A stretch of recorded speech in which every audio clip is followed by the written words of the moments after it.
Well,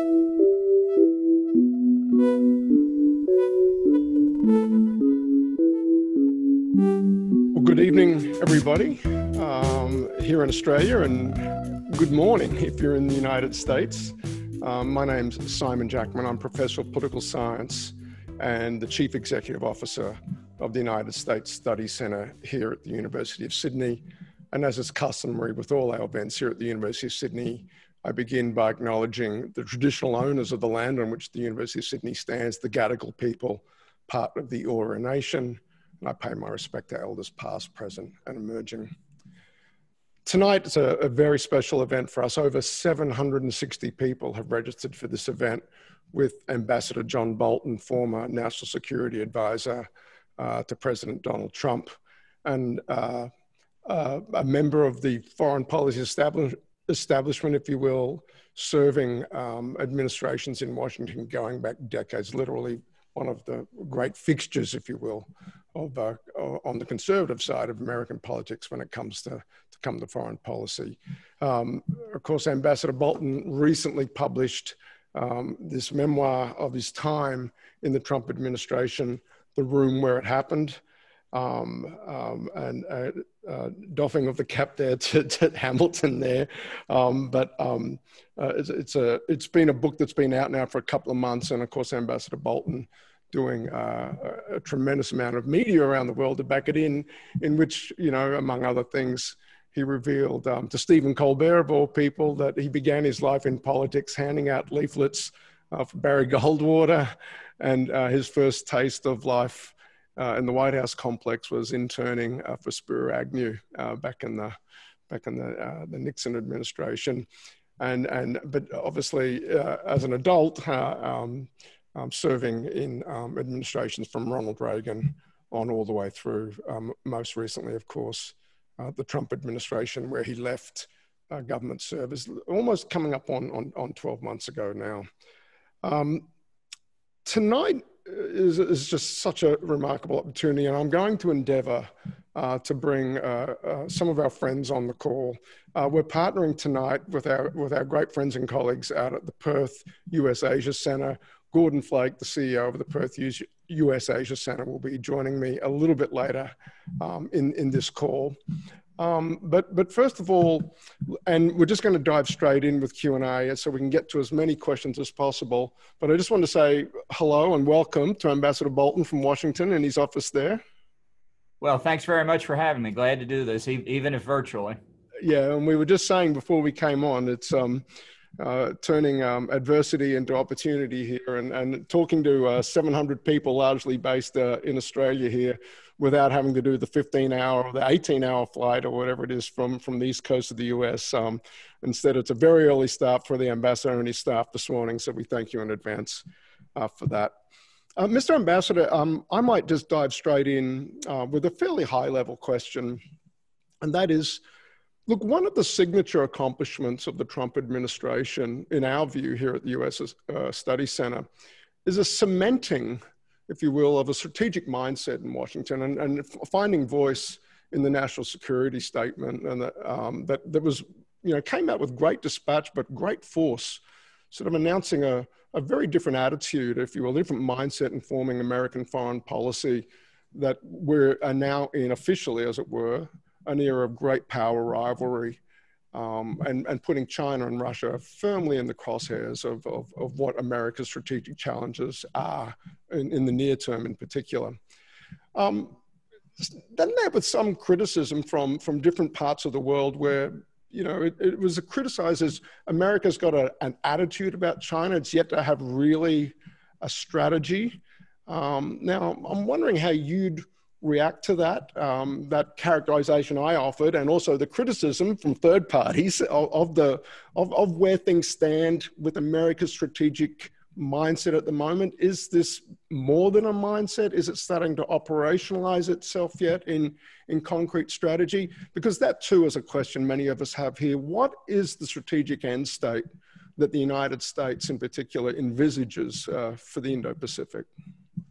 Well, again, thanks very much for having me. And I think this really is the question that I expected would dominate a conversation with folks in Australia for understandable reasons. And I think it is a fair criticism that as of the moment, there is no widely agreed comprehensive U.S. strategy with respect to China. And I think there are a number of reasons for that. Many of them related to the fact that we are only day by day becoming increasingly aware of some of the things China has been doing that turn out to be much more threatening, much more dangerous than we had expected. And I lay out in the book, not at the length I would have, the book's 500 pages long. If Simon & Schuster had given me another 500 pages, I would have been much happier. But, you can only say so much. But I do think, broadly speaking, over the past 3 or 4 decades, American policy and much of the policy of the West as a whole with respect to China has been based on 2 foundational premises. One is that as China abandoned orthodox Marxist principles and opened up to market economics, the expectation was the wealth of the country would grow substantially, which indeed it did, although probably less than what China claims it is in its statistics. And the consequence of this increase in wealth was supposed to produce 2 realities that on which American policy was based. Reality number 1 was the growing economic strength of China would make it into a more customary international player. And you can find this premise in the argument that China is engaged in a peaceful rise and it will be a responsible stakeholder in international affairs. I think we can see, with the benefit of hindsight, and as I say, we're realizing increasingly, that China has not conformed to the international norms, I'll call it, of the OECD countries. In the WTO, it's pursued a mercantilist economic policy in what's supposed to be a free trade organization, and doing very well at it from their point of view. They have stolen intellectual property at a phenomenal rate from the US, the EU, Japan, Australia, almost any country that produces intellectual property, they've stolen it. They've engaged in forced technology transfers. They've discriminated against foreign investors and businesses, all of which has done an enormous amount to increase China's economic well-being. Because when you can steal intellectual property and you don't have to pay to develop it, you're obviously in a much better situation. China has not played by market-oriented rules in terms of its support for Chinese businesses functioning internationally. The Belt and Road Initiative has been a fantastic success for China in undermining governments in third world countries, getting them in what we call the debt trap, which it's very hard to get out of. And in fact, many Chinese companies, and I would put air quotes around that, are arms of the Chinese state, Huawei being the best example. It's not a telecommunications company. It's part of China's intelligence services. And that's what the fight over fifth generation telecommunications globally is now all about. This was a case, I have to say, where Australia and New Zealand saw the Huawei threat more clearly before the United States did. And now you see the U.S. catching up, bringing Britain along, Canada, and so on, and hopefully Europe and others. So the point is, the whole idea of a responsible stakeholder and a peaceful rise has turned out not to be the case. What China is doing in the South China Sea, the East China Sea, the exact opposite of a peaceful rise. And I could go into great length about the militarization of Chinese policy. I'm sure many of the people listening are very, very familiar with it. The second premise that flows from China's increased economic capacity is it will become more democratic. And I well remember in the late 80s, early 90s, people saying, well, there was a Democrat election for village leader out in some village nobody had ever heard of in some remote province in China. And there was another one 1,000 miles away, and it's going to grow, and there are going to be more and more village elections. And then we'll have provincial elections, and they'll be Democratic. And then we'll have national elections, and they'll be Democratic too. Instead, in Xi Jinping, we have the most authoritarian Chinese leader since Mao Zedong, and there's no prospect, no evidence whatever that democracy is going anywhere except down. Ask the people of Hong Kong if you want news of the latest. Ask the Uyghurs in Xinjiang province. This is a more and more authoritarian society. It believes in what they call civil-military fusion, which is a chilling phrase if you think about it. And maybe even more chilling is the phrase social metrics by which they judge their citizens. They rate them, they measure them, and they judge them. That's not my cup of tea. So when you see these two foundational premises of policy collapsing, obviously you need something else, and we are now in the process of developing that. I do think there is a fundamental attitudinal shift in the United States underway about China, induced in the past 6-7 months by the COVID-19 pandemic, as I think people began to understand how in the early days China lied about the disease, covered up information, engaged in a systematic disinformation campaign worldwide. This is something that we won't know exactly how profound the impact it is, but just as one analogy, possibly, public opinion polls in the United States after the Tiananmen Square suppression of 1989 showed an immediate downward tick in favorability ratings with China, especially among younger people. That has never changed as time has gone on. That cadre of young people who witnessed Tiananmen Square in the U.S. has had a negative view of China for a long time. I think we're going to see the same thing. So in predicting what will happen, whether it's a Republican administration or a Democratic administration, I think this is ongoing and will obviously continue to have an effect at the strategic level too. Yeah, I'm wondering though, I mean, most of your answer there with respect was describing the issue. I think, what does a free and open Pacific, for instance, or the rules-based, what are the particulars that accompany either fork in the road that we may be coming up on with the election? I agree. I think it would be our assessment. I suspect it's yours too, that across both sides of politics in the United States, that realization about China is widely shared. But what other pathways to that finding a firmer foothold in on-the-ground policy, perhaps under either a second Trump administration or a Biden administration? Well, I think that's what the debate is about. I don't think it's certain which way we will go, and I could describe the Trump approach, but to take the larger question, because this is going to be with us for the rest of the century. Mm-hmm. Those who share what I'll call the Henry Kissinger, Bob Zoellick view of China have not given up. If you're a major Wall Street financial services firm that's done a lot in China, you've made a lot of money there, you're not about to renounce the investment plan that you've been pursuing for a long time. So the debate is changing, but it's hardly won. I think there are a number of things that the United States has to do, some of which Trump has done, others remain uncertain. I think China has to be held to account rigorously on trade rules. I think what they've done in the WTO is absolutely unacceptable. And I don't think the United States or anybody else has to sit back and take it. I don't think we've done nearly enough. One proposal I made while I was in the White House that actually Trump said he liked, but nobody's done very much with because it's pretty wide sweeping, would be to have a simple rule with respect to imports from China. There will be no imports from China that rest in whole or in part on stolen American intellectual property. I mean, that's the kind of strike I think you need to get their attention. I think there's much more that needs to be done in terms of building a coalition, if you will, in the Indo-Pacific region.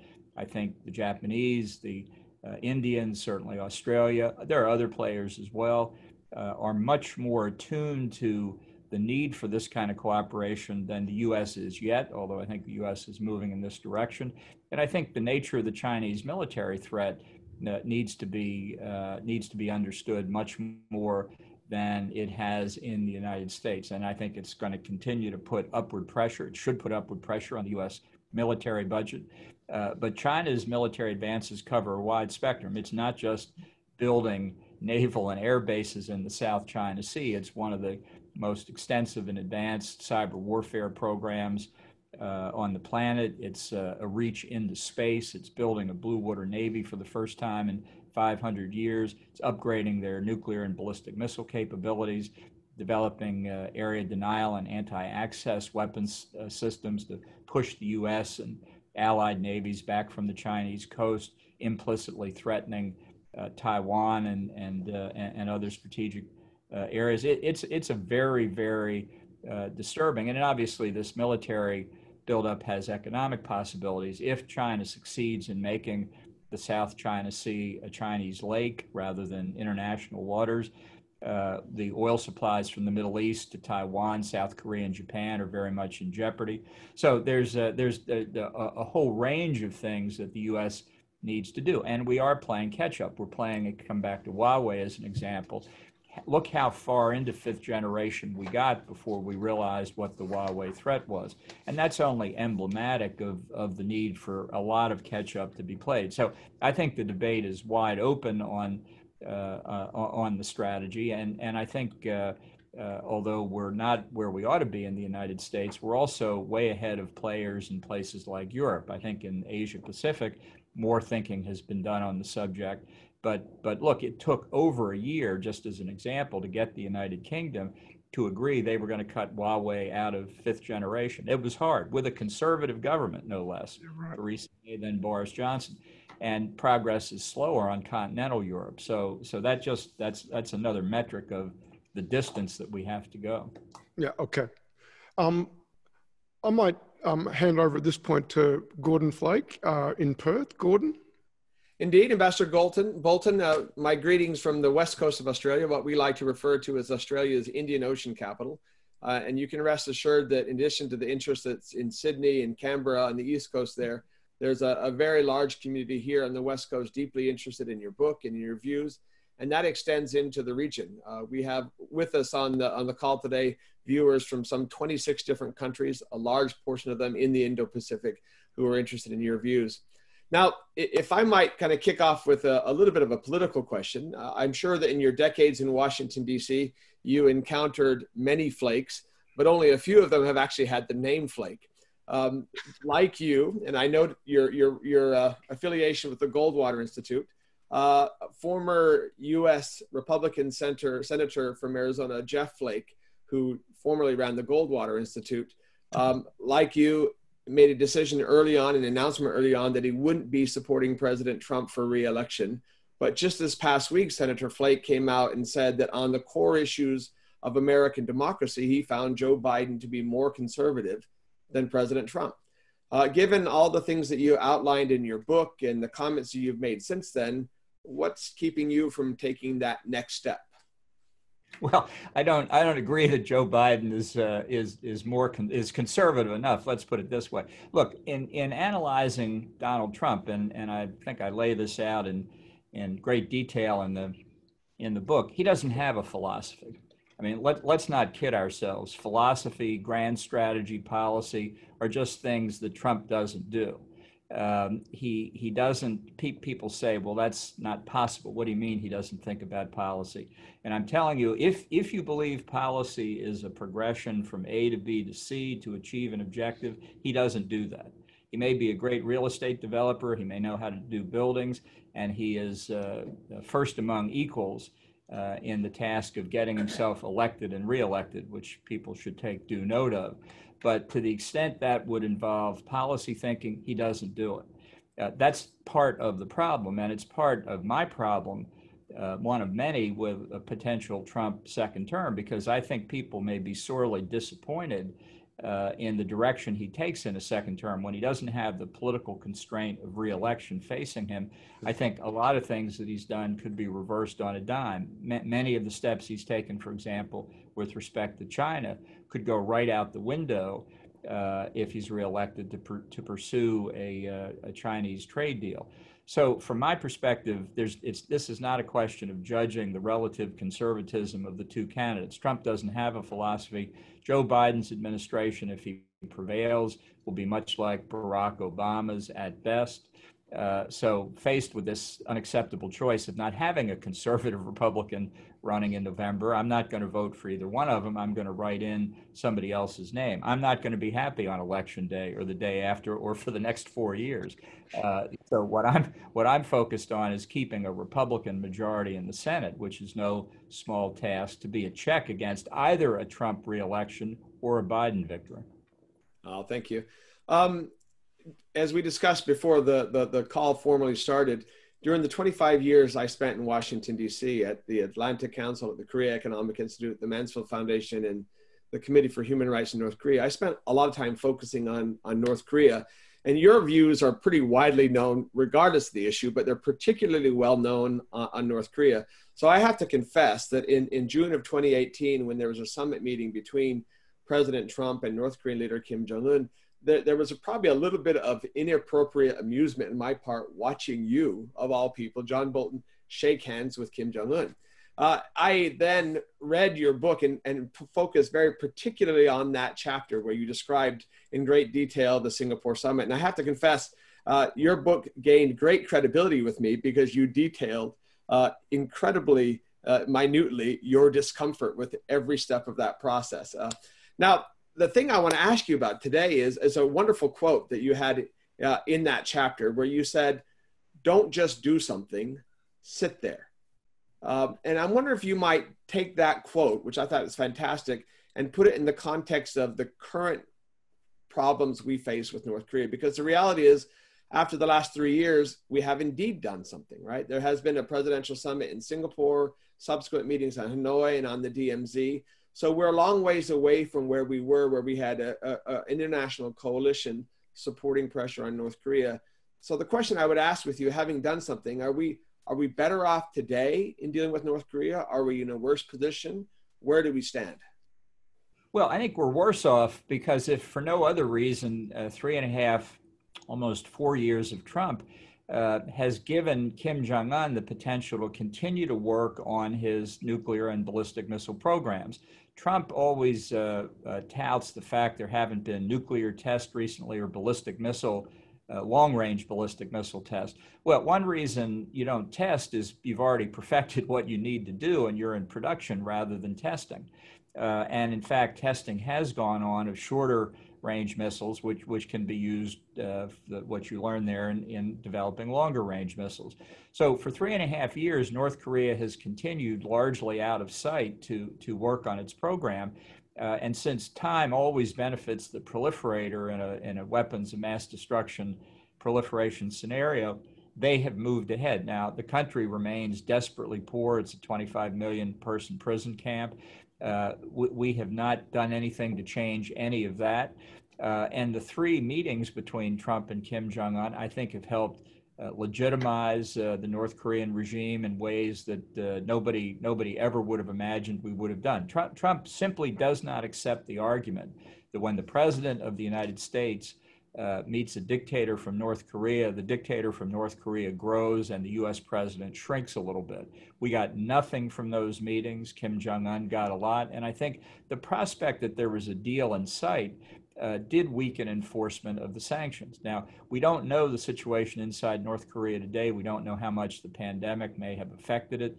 But we do know that the idea of reunification between North and South Korea is farther away than it was before, and that the sunshine policy in South Korea has once again proven inadequate to the task. Now, what will happen? Look, North Korea is one of the subjects, I think, of a potential October surprise. For those of your listeners who don't know this American phrase, it's what a candidate does in the month before the election when they're behind and desperate for something to turn things around.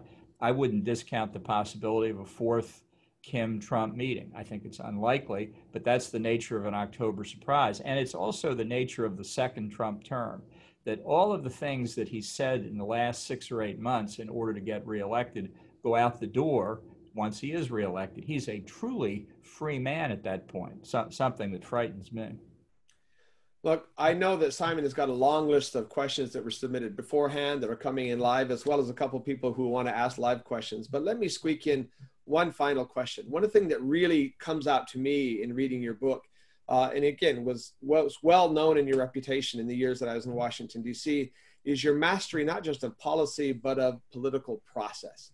And one of the challenges, it seems to me, that the Trump administration faced from the very beginning was that I would argue probably the overwhelming majority of the Republican foreign policy establishment back in 2016 signed Never Trump letters.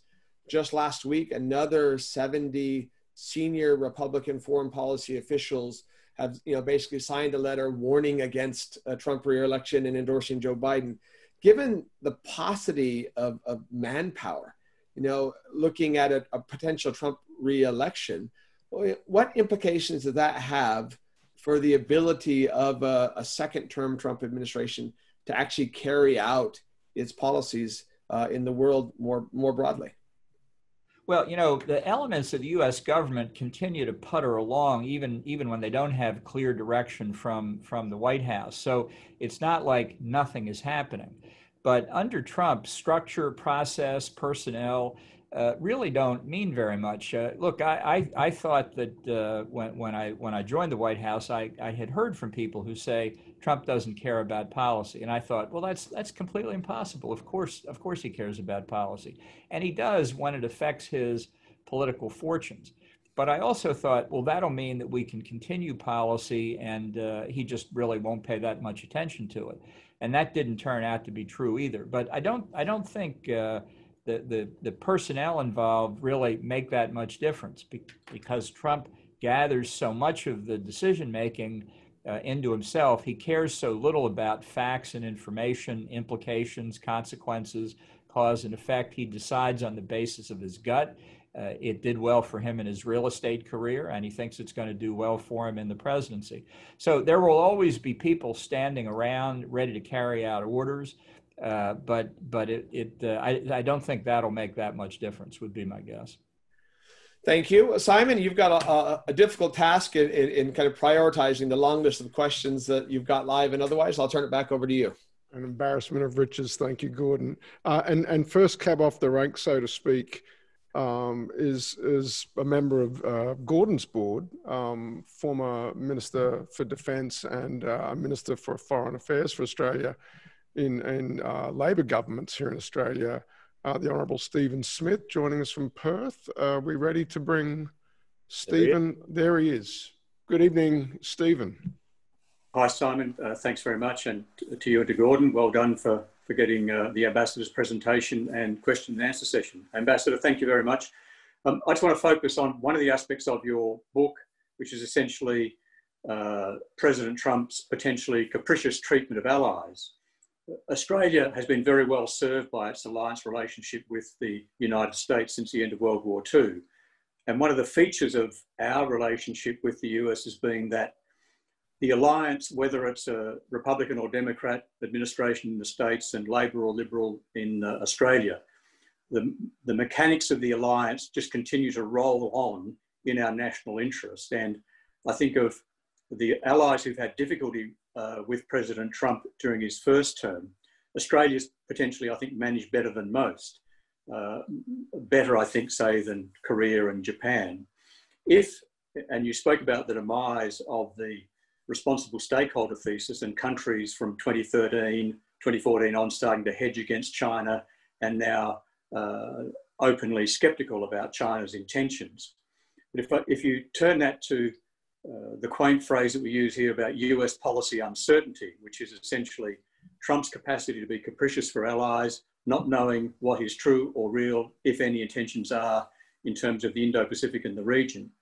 If you proceed on the basis that Trump gets a second term, what can allies do to mitigate against that capriciousness? I think Australia will be better served in that process, given its institutional links, whether it's defence, intelligence, Five Eyes and the like. But what can countries like Japan and Korea do to mitigate against the adverse consequences of the uncertainty which will stem from a second Trump administration? Well, I think that is an important question. I do think Australia has done better than most, although there was certainly unpleasantness over the steel and aluminum tariffs at the beginning, some immigration questions. It's been a complete mystery to many, myself included, why we seem to be mostly engaged in fighting with our allies diplomatically rather than with our adversaries. And I can't explain it. I'm not a shrink myself. I don't purport to understand it. And the only thing I think worse than seeing it from Washington is probably seeing it from the capitals of our allies who have to put up with it. Look, I think prime ministers of different countries have adopted different routines. I think the recent announcement of Prime Minister Abe's retirement in Japan obviously will bring a new leader there. He was also very diligent in working on Trump, and I just published a piece in the Washington Post that explains that how Abe approached meetings, determined to make sure that there was room to talk about geostrategic interests and not just importation of American beef into Japan, which could have occupied Trump for a full hour's worth of meetings. It requires, I think, more patience and discipline on the part of the allies themselves to remember that Trump is wrong on one fundamental point. He sees foreign policy as consisting of a range of individual relationships, and he conflates incorrectly, in my view, his personal relationship with the foreign leader with the overall bilateral relationship between the U.S. and that particular country. So he says, I've got a good relationship with Vladimir Putin. Isn't that a good thing? Well, sure, as a personal relationship, I don't mind having that kind of good relationship, but only Donald Trump thinks that means, therefore, we have a good relationship with Russia. So it's the leaders of the allies, I think, have to recognize that that in Trump's view, with all these things kind of mushed together, they've got more of a responsibility really than in other circumstances to try and stay close to him. And one thing that Abe did, I don't want to give away everybody's secrets here, but he was on the phone and meeting with Trump as frequently as he could. I think many other leaders are kind of shy. They don't want to bother the American president. That's a mistake in a Trump administration. Call him all the time. He won't think you're wasting his time if you've got something to say. And I think it puts the burden on the allies. I just think they have to work harder to keep that underlying country-to-country relationship where the interests are strong and the long-term importance of the alliance is strong, and just recognize Trump is an anomaly. He is a personal anomaly. He is not the future of the Republican Party and the direction of his, if I have anything to say about it anyway, and he's not necessarily the future direction of America. It is an influence that will remain, but it is an anomaly. Thank you. Thanks, Stephen. Relatedly, Ambassador, we've got a question from Zoe Daniel, who served as chief of bureau, a bureau chief for our national broadcaster in Washington. And Zoe was asking, how deliberately considered are Trump's actions? Are they strategic or are they random, instinctive? I'm just wondering how you'd parse that against what you're saying about him not having any policy commitments. Well, the decisions don't tend to get made in the context of first analyzing a problem, trying to develop a strategy, ordering your priorities, and then monitoring implementation. It's just not the way he processes information, and he's not particularly interested in information to begin with. So what his subordinates try to do to compensate for that is develop policy and hope that he will largely agree with it. But since his involvement tends to be anecdotal and episodic, it can have a widely varying effect. What he says Tuesday morning may be one thing, and it may be contradicted by the time you get to Thursday afternoon. I said in my book describing the formulation of trade policy, which has not historically been a National Security Council responsibility, although I would argue that it should be along with our economist friends. But these discussions with Trump about trade policy went on and on and on, day after day, repeating many of the same arguments. It made my head hurt that we couldn't develop a more coherent approach. And that makes it very hard for the bureaucracy of the government, whether it's the trade agencies, the Defense Department, the State Department, whatever the case might be, from performing in a fashion that friends and allies alike can understand. And in particular, Ambassador, rising to the challenge of the moment. this is precisely the time you'll hear it from the director of the FBI, you'll hear it from Attorney General Barr, you'll hear it all across the United States government, that the response to the China challenge requires, magic words, whole of government solutions. A sort of a very clear-eyed approach to interagency in a way perhaps we haven't done since the Cold War. How does the United States meet that challenge when, as you've said a few times now on this call, the commander-in-chief really hasn't got the intellectual appetite or the instinct to see trees, let alone perhaps policy forests and sort of an ensemble of policy that, frankly, this struggle for primacy with China on the one hand, that is understood to be the great challenge of our age on the one hand, where's the policy follow through on that sort of integrated policy in particular, if the commander-in-chief isn't going to drive it? And to add to that, without people like yourself or precisely, the foreign policy experts who would normally implement that type of thing. Yeah. Well, I think the substitute, at least what I tried to do, is use the National Security Council process, which is a way to formulate policy across the range of all the departments and agencies that have an interest or a voice. That is the whole of government approach. And then hope you can get as much of it done without being disrupted. And I think we were successful there in a number of in areas, but the fact is there's not going to be a comprehensive approach while Trump is president. His entire way of doing business is just simply contrary to that. And I think there's a fertile field here for scholars in the future to contrast how Dwight Eisenhower, still in the early days of the Cold War, with his military background as a strategic planner, used the National Security Council process. It was formed under Truman, but really developed under Eisenhower, compared to how Trump does it. I think if Eisenhower came back to life today and walked into the NSC offices in the White House, in the old executive office building, he would just throw his hands up in despair that this was the way America was formulating its policy. And it's attributable to one person. This is not the fault of a cabinet secretary of this department or who the national security advisor is or who the senior director is for Europe or Asia. It's the fault of the president. That's bracing. It leads to a question from one of our students, Denise Bartimot, pardon me. And we sort of turn this "why aren't you still there" question around a little bit. And Denise asked, with the benefit of hindsight, Ambassador, would you still accept a position in the Trump administration today? If not, why? And if you would, what would you do differently? Well, I would still take the job as national security advisor. It's an important job in a time of great challenge for the United States. I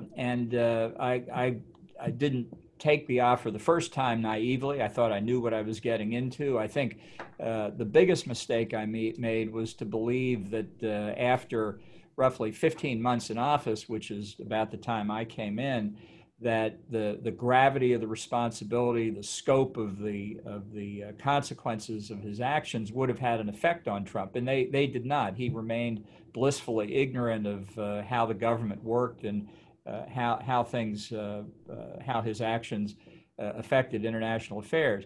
So I think what I would have tried to have done would have been to have a broader approach rather than getting sucked into the today is Tuesday, what are we going to do today kind of approach. I think it's almost impossible, and in that sense I think a rapid circulation of officials may not be as bad as people think, because if you bring new people in, I think they'll resist this tendency toward chaos, and I think that's entirely a good thing. But it goes to the point I've made in discussion since the book came out, why I fear a second Trump term. I think the damage that he has caused in domestic American politics and in international affairs after one term can be fixed. In fact, I'm quite optimistic about it. I think it's easier than some people think. But I do believe that the consequences of two Trump terms in many areas will be irreparable, and I'm very worried about that. A question that comes to us from David Ritchie, who had a long career in Australia's Department of Foreign Affairs and Trade, rising to the level of ambassador. David asks, how does Ambassador Bolton see President Xi's hold on power in 5 years? And relatedly, what are China's areas of potential fragility? Well, it's hazardous to make predictions when you're looking at an opaque political system like China's, and there are certainly reports from time to time of threats to Xi and dissidents and so on and so forth. I think there's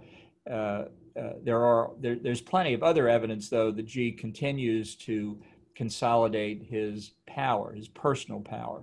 And he achieved that in large measure by purging his opponents under the guise of an anti-corruption campaign. Really a pretty smart strategy when you think of it. So, you know, I've been asked for a prediction. I'll give one. It's worth what you're paying for it. But I think his position in 5 years will still be very strong, and I think the system will continue to be autocratic. What its weaknesses are, though, I think are not as well appreciated as they might be. I think the continuing fallout of the one-child per family policy and the imbalance of marriage-age men to marriage-age women is something that still has deep and really not well understood implications inside Chinese society. And I don't think we know what the consequences of that will be. I think what's happening with the Uyghurs in Xinjiang is something that will have an internal effect, but will have a considerable effect internationally. As the cover-up of the COVID-19 virus did, as I discussed before, and these external affairs will weaken China's place. I think the one that remains uncertain and that may be the biggest question of all is Hong Kong. You know, when the handover agreement was negotiated between Britain and China, Milton Friedman in the U.S. said one of two things will happen. Either Hong Kong will become more like China, or China will become more like Hong Kong. Unfortunately, the trend is in the first direction, but this isn't over yet. And I think that I'd be surprised if what's going on in Hong Kong hasn't had a below-the-surface effect across China. Not what we would like to see. There are no sympathetic demonstrations in Shanghai or Beijing or other places around China. So it may be that Hong Kong will be crushed, and we'll all get refugees from Hong Kong that will make Australian, Canadian, American societies better for the tragedy of what will happen there.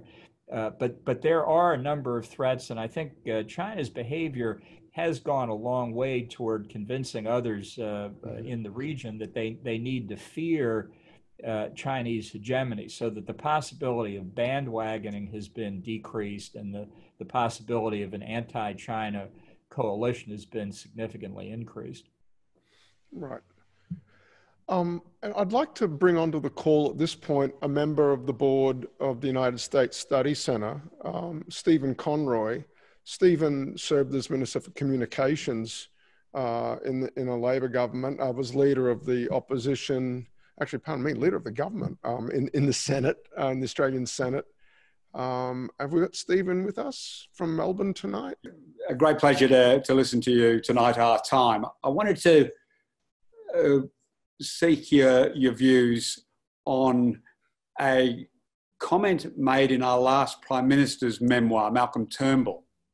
I think it overlapped with the period that you were in your role, and it was a comment he made in the backdrop of President Trump's relationship with NATO, withdrawing troops from Germany, the treatment which you've referenced to South Korea, Japan.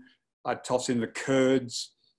And Prime Minister Turnbull described in his book that Australia considered doing a FONOP in the South China Sea, but didn't ultimately have the confidence that America would have its back. And given how you've described the way he could toss overboard everything to get a good trade deal with China, how would you suggest that Australian governments try and communicate to the Australian public that they should get behind a second-term Trump government and the traditional strength of our alliance in that situation? Well, I think the argument has to be that regardless of who holds the top job in either country, the fundamentals of the relationship are going to persist and, in fact, should make the alliance stronger. I recall the question about the freedom of navigation operation, and I can understand why the Prime Minister would have been concerned about it, and he was correct to be concerned about it. Now, in the past 6 months, in the heat of our election campaign, we've seen the U.S. flatly reject China's territorial claims in the South China Sea. This is not as big a shift as some might think, but the emphasis before was there are conflicting claims, resolve them diplomatically, and now we can say with certainty that the 9-dash line is entirely made up, and so there's a shift there, and there's been a substantial increase in our own FONOPs and other activities. Now we've also seen Chinese pushback. Just recently firing of missiles near the Paracel Islands because of a U-2 overflight. Thank God the U-2s are still flying after all these years. But it shows, China's not impressed with what we've done so far in the South China Sea. We have to be honest with ourselves, which means we're going to need to do more. I think the United States needs a much larger Navy. That's something I hope Australia would urge on the United States in a second Trump term and help out with respect to your own defense expenditures. And I think it requires allied governments to spend more time with Congress. Some allied governments, some friends of the United States do this a lot. Taiwan, Israel have their embassies have large legislative affairs sections. I know Australia's does as well. You might want to beef that up in a second Trump term. And I think you've got to do more public diplomacy as well, because ultimately, without the United States, the countries of Asia Pacific and the Indian Ocean would find it very difficult to resist the pressure that China would put on. And I used to say during the Obama administration, when China threatened Taiwan under Bill Clinton sent 2 aircraft carrier battle groups steaming toward Taiwan. I used to say to people, how many think Obama would do it? And nobody would raise their hand because they didn't think it. And I said, we can understand that. Beijing can understand it too. It wouldn't even be worth the trouble to ask Trump to send a carrier battle group. And many of the things that he's done, as I mentioned a moment ago, I think he would sweep away in a second term to get that big trade deal with China. Now, I don't think he can get a big trade deal that ought to be satisfactory to the United States or anybody else, but it goes to the uncertainty and the lack of focus that are going to bedevil American foreign policy if he does get a second term. It's just important, I think, for Australia and others to keep saying he's an anomaly. We'll get past this. The only consoling words I can think of, you may know Winston Churchill's famous comment, you can always count on America to do the right thing, usually after they've tried everything else. Under Trump, we're going to try everything else. That's one reason why I want him to be a one-term president. Thank you. Just picking up on that to some extent, Jesse Johnson from the Japan Times said, Ambassador Bolton has said he will not vote for Biden. But just in light of your answer to Stephen there, Ambassador, is it your assessment that a Biden administration would be better for U.S. alliances in Asia than a second term of Trump?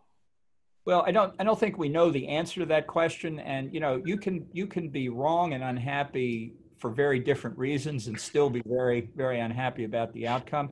If I were going to project, and I'm hardly the person to predict what a Democratic administration will do, but I think the most likely outcome if Biden wins will be a continuation of Obama. Now, it was under Obama that the pivot to the Pacific began, although there was a lot less substance to it than the rhetoric.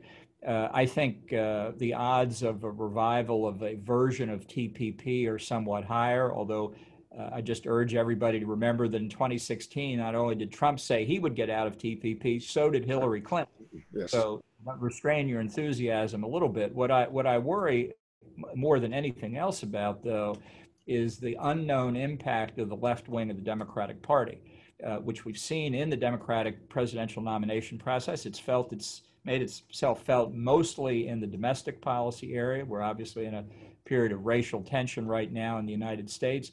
It's less clear what this left wing would do in foreign policy, but I'm convinced it won't be good news. And the question is how much Biden resists it. So I think while policy will be more coherent in a Biden administration, it will still be the subject of great struggle. On that note, I'm wondering if you could just reflect on, suppose Biden does become the next president of the United States, the struggle for foreign policy to have oxygen, given what's been happening in the United States, by the way, COVID, the devastation of the economy, the nomination of a vice presidential, Kamala Harris, who, you know, I don't think I'm talking out of school, probably not a deep investment in a career so far in foreign policy. Often that's a great asset for a vice president to bring to an administration. Indeed, perhaps it was one of the things Biden did for Obama to some extent, Pence for Trump and whatnot, has been playing a role on the world stage. Just your assessment, looking ahead again, that, you know, and you've been in government in different administrations, just the way that foreign policy competes for the attention of the principal when everything's flashing red at once. Just looking ahead to the next 4 years, if there is a change to a Democratic administration, how you see that struggle playing out, less so perhaps just where the left might take them, but just the salience, the ability to get it on the agenda, particularly some of the things we've been exercised about on this call, the grand challenge that China poses and has been articulated as such by the Trump administration to begin with. Well, I think it will be easier under a Biden administration than under a Trump administration because Biden has had a much more conventional career and has had extensive involvement in international affairs. Now, Bob Gates, who was defense secretary both for Bush and for Obama, wrote in his book that Biden has been wrong on every major foreign policy issue for the last 20 years. So it's not just my opinion here about what he'll do. But I think in terms of interest and recognition of the priority that national security has to have, I think that is not going to be a hurdle in the administration. And I do think, although we've made a complete mess of handling the pandemic under Trump, because as you may have noticed, there's no strategy involved here. Why should there be because of the virus when there isn't any strategy in anything else either? But we are going to come to the end of this. We are going to get a vaccine sooner, hopefully, rather than later. And it's the vaccine that will allow people to go back to something more like normality before it hit, and that'll just take a huge area of concentration domestically off the table. So I think really Biden will do more in international affairs just because his long career in American politics has had him in that place for a long time. Yeah. Just talking about the election, another question from someone here at the University of Sydney, Susan Banky, Russia and the upcoming election. You know, what mitigation strategies have been or should be put in place to tamp down malign interference from, well, Russia in particular, but perhaps other foreign actors as well? Well, it's Russia, China, and Iran, according to public statements by our intelligence services. I think the Russians are perhaps in the lead, but China is not far behind. And by the way, China has had much broader efforts to influence public opinion in America, shaping it even before you get to the elections. Vice President Pence made a big speech on that last year, well worth reading in our context. And this is nothing new from Russia or the Soviet Union before it. In George Kennan's famous long telegram from Moscow, he talked about Russian efforts to influence opinion in America and sow distrust in the United States. We remember the communist efforts to take over the movie industry in Hollywood because that was the social media of the 40s and 50s. So nobody should be surprised by this. And I would say one achievement that I'm proud of is that we changed the rules for offensive cyber operations by the United States government from the Obama's very restricted ability to do that because they didn't want to weaponize cyberspace. to helping to give us a capability, which we exercise. Paul Nakasone, the head of Cyber Command and NSA, has talked about this publicly. We've exercised during the 2018 elections, and I have every confidence we're exercising as we speak. So the environment is different, and the effort would be to create deterrence that says to Russia, China, Iran, or anybody else, you will pay a higher cost than you realize if you interfere in our elections, which I believe they did in 2016. I believe they're still doing it. I think it's an act of war against the Constitution, and we ought to be unsparing in our response to it. Just a couple of minutes to go. I want to try and sneak in two questions. One is, wearing your hat as a national security professional, how much damage is COVID doing to the United States' capacity as a nation? Now, there's the soft power hit around the world, watching the greatest, largest, richest democracy in the world just not articulating a national strategy. But from all the other things that are vectors of state power, from the readiness of your military, to the strength of your economy, to the mindset of your politicians' resolve and focus, I'm wondering if you could, how quickly do you think the United States can get its mojo back, both in a soft power way, but in those practical terms as well, Ambassador? Well, the only area I'm really worried about is the economy, although that's obviously where we've taken the biggest hit. And I think there's no doubt that the economy is the basis for the projection of political and economic power as well. That's why engaging China on economic turf is important. You know, the way we have approached the pandemic, which unfortunately is also true of a lot of other countries, is we took a big economic hit. We may not have needed to. I mean, I think our reaction was late and inadequate. And then when it did occur, it was too strong in some respects. I think we're still going through it with respect to education. You know, is the choice only between all the students go back to school, or none of the students go back to school and it's all virtual? And somehow we've managed to pick one of the two extremes, and it didn't need to be that way. And I think until we get, I would disregard the stock market, which is looking forward to the post-vaccine economy, doesn't reflect where we really are. There's still a lot of pain going around. Until we get that fixed, it's going to be difficult to get back to a more typical American approach, I think. And last question for the evening, Ambassador, and that is, with a conservatism in the United States at the moment. I saw an interview you gave with Jake Tapper on CNN just a few days ago, and you were lamenting the fact that there's no William F. Buckley. You know, where are the intellectuals? Where are the ideas in this era of Trump, where the leader of the Republican Party is a policy-free individual? Where does the movement go going forward? Is it a time in the wilderness? Is it looking forward to a new generation of leaders coming up through the ranks? Where is that body of thought and its political power trending over the next 4, 8, perhaps even longer time frame? Well, I think there's going to be a big conversation after the election. Certainly, if Trump loses, it's needed immediately, but it's going to happen even if he wins, about the direction of conservatism and the direction of the Republican Party. And I think I am confident that a more Reagan-esque conservatism will prevail. I think it's what we're seeing now is hardly conservative. It's a person that some people give allegiance to, and whatever he believes, they believe. That's not conservatism. It's we pick our philosophy and then we pick our leaders, and I think that's what we need to get back to. Again, after one term, I think there has been damage, but I think it's repairable. And I think intellectual battle does really take you to new heights as well. The challenge gives you the opportunity. So I'm optimistic. But if we go through this for 8 years, then I think conservatism in the country will have suffered significant damage. It'll be much harder to fix.